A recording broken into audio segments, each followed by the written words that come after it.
نصلي ونسلم على رسوله الكريم أما بعد فأعوذ بالله من الشيطان الرجيم بسم الله الرحمن الرحيم وإذا أنعمنا على الإنسان أعرض ونأى بجانبه وإذا مسه الشر كان يئوسا۔ اور جب ہم انسان پر احسان کرتے ہیں تو وہ منہ پھیر لیتا ہے اور اپنی طرف سے دور ہٹ جاتا ہے، اور جب اسے برائی پہنچتی ہے تو مایوس ہو جاتا ہے۔ اس آیت مبارکہ میں اللہ رب العالمین نے ارشاد فرمایا کہ جب ہم کسی کافر انسان پر احسان کرتے ہیں، اس کو صحت، مال، جان اور اولاد میں وسعت عطا فرماتے ہیں، تو وہ ہمارے ذکر اور دعا سے، ہماری بندگی کرنے سے اور ہمارا شکر ادا کرنے سے منہ پھیر لیتا ہے اور اپنی طرف سے دور ہٹ جاتا ہے، یعنی تکبر کرتا ہے۔ اور جب اس کو برائی پہنچتی ہے اور کوئی تکلیف اور نقصان اور کوئی فقر و حادثہ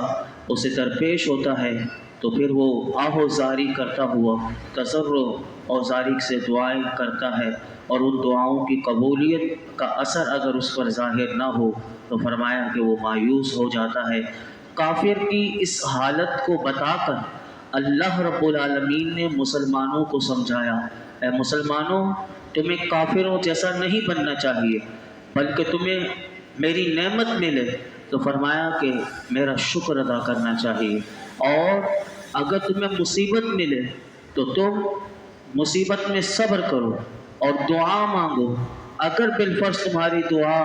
کی قبولیت میں تاخیر ہو جائے تو تم کافروں کی طرح مایوس نہ ہونا، بلکہ تم اللہ کی رحمت کے امیدوار بننا۔ اس سے علماء فرماتے ہیں، اس آیت سے یہ معلوم ہوا کہ آرام اور راحت کے وقت اگر کوئی اللہ کو بھول جاتا ہے اور صرف مصیبت میں لمبی لمبی دعائیں مانگتا ہے، اور اگر قبولیت میں دیر ہو جائے تو یہ کافر یا غافل کی علامت ہے۔ اس سے ہمیں بچنا چاہیے۔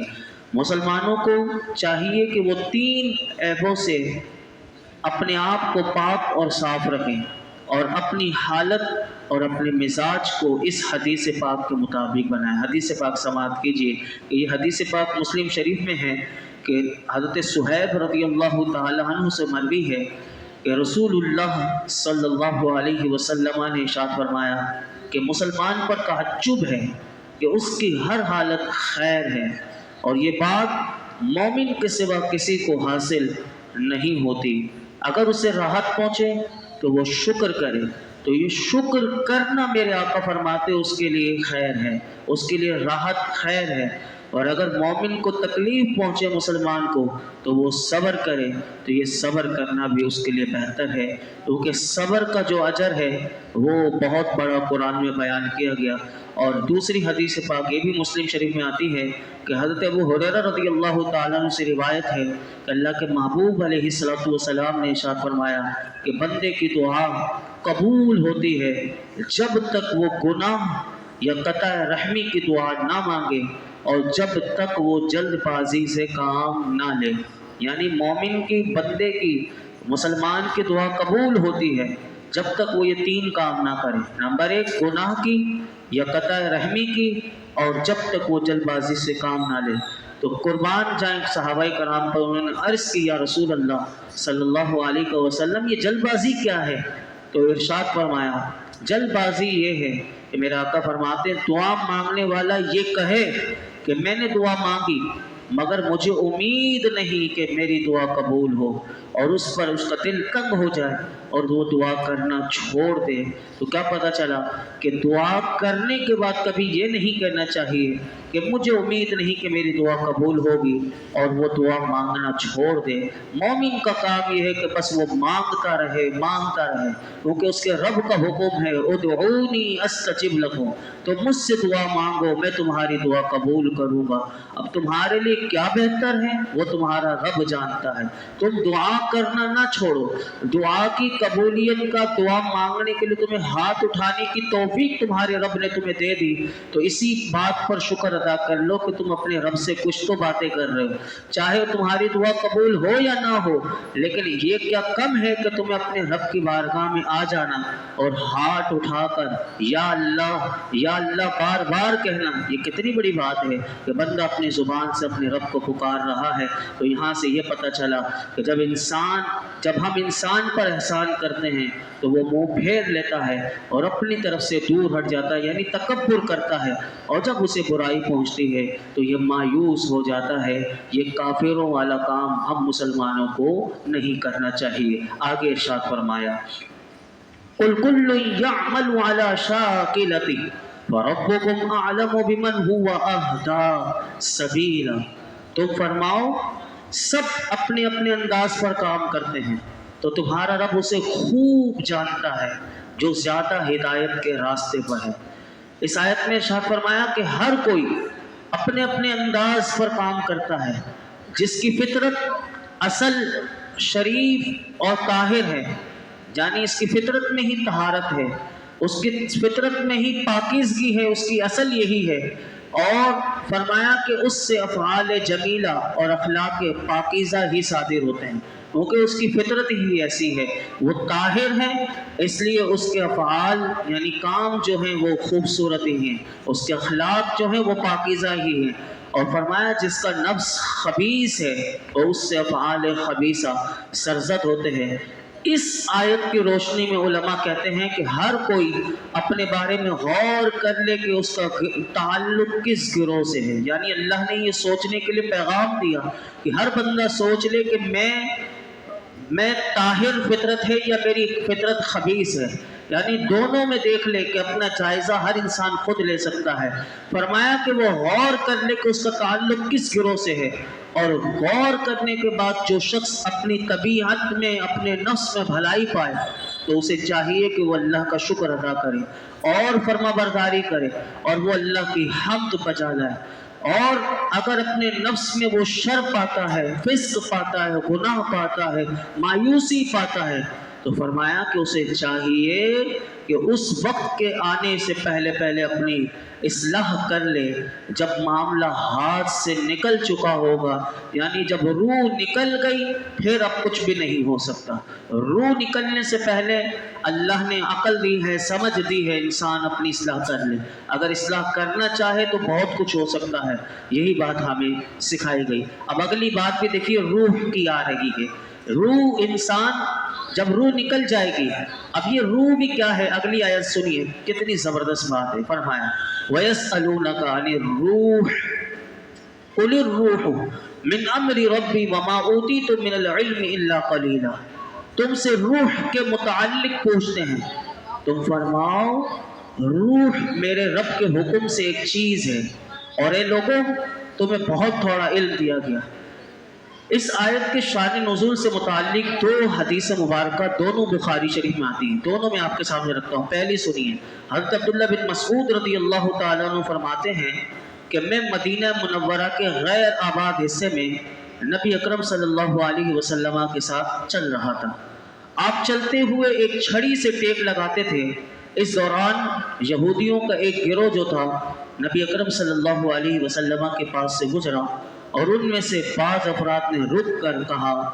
کہ ان سے روح کے متعلق پوچھو، یہ جو شخصیت بیٹھی ہوئی ہے، اور دوسرے بعض افراد نے کہا کہ ان سے دریافت نہ کرو کیونکہ ہو سکتا ہے کہ وہ کوئی ایسی بات کہتے ہیں جو تمہیں پسند نہ آئے۔ بعض افراد نے کہا کہ ہم ضرور پوچھیں گے۔ تو ایک شخص نے کھڑے ہو کر کہا اے ابو القاسم، یہ حضور کی کنیت ہے، حضور کا کنیت لے کر پکارا، اے ابو القاسم صلی اللہ علیہ وسلم، روح کیا ہے؟ حضرت عبداللہ بن مسعود رضی اللہ تعالیٰ عنہ فرماتے ہیں کہ نبی اکرم صلی اللہ علیہ وسلم خاموش ہو گئے۔ جب انہوں نے کہا روح کیا ہے، حضور خاموش ہو گئے۔ تو فرماتے ہیں میں نے ان سے کہا آپ کی طرف وحی کی جا رہی ہے، اور میں کھڑا رہا۔ جب یہ کیفیت ختم ہوئی تو حضور نے ارشاد فرمایا وَيَسْأَلُونَكَ عَنِ الرُّوحِ قُلِ الرُّوحُ مِنْ أَمْرِ رَبِّي وَمَا أُوتِيتُم مِّنَ الْعِلْمِ إِلَّا قَلِيلًا۔ اور تم سے روح کے متعلق پوچھتے ہیں، تم فرماؤ روح میرے رب کے حکم سے ایک چیز ہے، اور اے لوگوں تمہیں بہت تھوڑا علم دیا گیا۔ یہ حدیث پاک یہاں مکمل ہوئی۔ دوسری حدیث پاک سنیے، حضرت عبداللہ بن عباس رضی اللہ عنہما فرماتے ہیں کہ قریش نے یہودیوں سے کہا ہمیں کوئی ایسی بات بتائے کہ ہم اس شخص یعنی محمد صلی اللہ علیہ وسلم سے پوچھیں۔ انہوں نے کہا ان سے روح کے بارے میں پوچھو۔ قریش آپ سے دریافت کرنے کے لیے آ گئے۔ قریش نے حضور سے پوچھا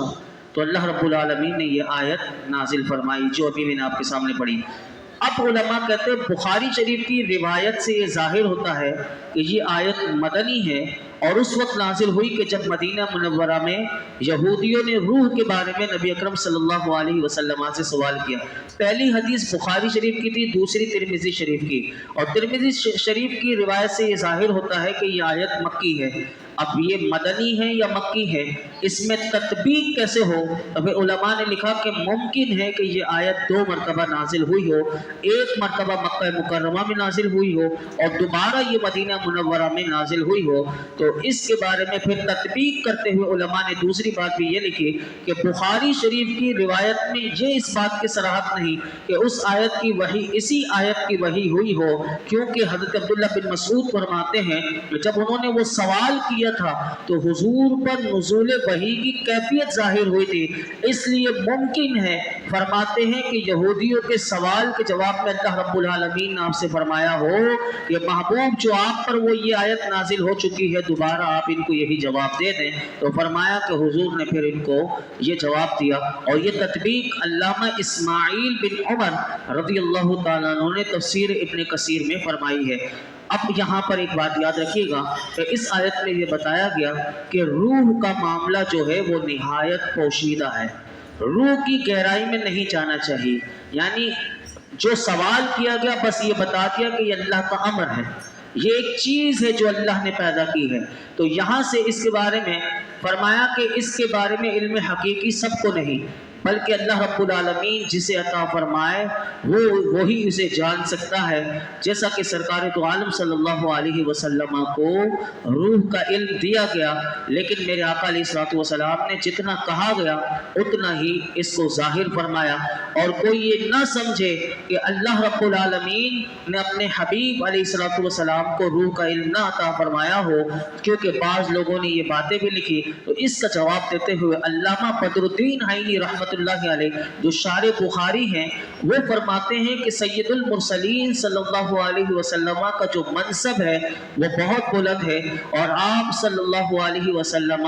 اللہ کے حبیب ہیں اور اس کی مخلوق کے سردار ہیں۔ تو یہ کیسے ہو سکتا ہے کہ روح کے بارے میں علم اللہ رب العالمین نے اپنے محبوب کو نہ عطا فرمایا ہو، بلکہ اللہ نے تو حضور پر احسان فرمایا، اور قرآن کے 5ویں پارے میں اللہ رب العالمین ارشاد فرماتا ہے وَعَلَّمَكَ مَا لَمْ تَكُنْ تَعْلَمْ وَكَانَ فَضْلُ اللَّهِ عَلَيْكَ عَظِيمًا۔ اے محبوب آپ کے رب نے آپ کو وہ سب کچھ سکھا دیا جو آپ نہ جانتے تھے، اور آپ پر اللہ کا بہت بڑا فضل ہے۔ تو روح کا علم ہو یا کوئی سا بھی علم ہو، قرآن میں ساری باتوں کا علم ہے، اور وہ اللہ رب العالمین نے اپنے محبوب کو عطا فرمایا۔ اور اسی طرح اس آیت میں یہ بھی فرمایا اے لوگوں تمہیں بہت تھوڑا علم دیا گیا۔ اس کی تفسیر کرتے ہوئے علامہ اسماعیل حقی رحمۃ اللہ علیہ فرماتے ہیں علم حادث علم قدیم کے مقابلے میں تھوڑا ہے۔ اب یاد رکھیے کہ حادث کیا ہوتا ہے یہ کسی کو سمجھ میں نہیں آتا، اور اسی لیے اور علم قدیم، حادث اسے کہتے ہیں کہ جو پہلے نہیں تھا، جسے اللہ نے اپنی قدرت سے پیدا کیا، اور قدیم کہتے ہیں جو خود سے تھا، ہمیشہ سے تھا، ہمیشہ ہے اور ہمیشہ رہے گا۔ تو فرمایا کہ علم حادث علم قدیم کے مقابلے میں تھوڑا ہے، کیونکہ بندوں کا علم متناہی ہے، کوئی نہ کوئی اس کی انتہا ہے، اور اللہ رب العالمین کے علم کی کوئی انتہا نہیں۔ تو متناہی اور غیر متناہی کے مقابلے میں ایسے ہے کہ جیسے اس عظیم سمندر کے مقابلے میں ایک قطرہ ہو کہ جس کی کوئی انتہا نہ ہو۔ ایک بزرگ فرماتے ہیں اس عقیدے کو سمجھنے کے لیے، فرماتے ہیں اولیاء کا علم انبیاء علیہ السلام کے علم کے مقابلے میں ایسے ہے کہ جیسے 7 سمندروں کے مقابلے میں ایک قطرہ ہو۔ اب آپ دیکھیں 7 سمندر اور کہاں ایک قطرہ، تو فرماتے ہیں اللہ انبیاء کو اتنا علم عطا فرماتا ہے، اولیاء کا علم ان کے مقابلے میں ایک قطرہ، اور فرماتے ہیں کہ انبیاء علیہ السلام کا علم ہمارے آقا علیہ السلام کے مقابلے میں ایسے ہے کہ جیسے 7 سمندروں کے مقابلے میں ایک قطرہ، یعنی جتنا سارے نبیوں کو اللہ نے علم دیا اس سے سے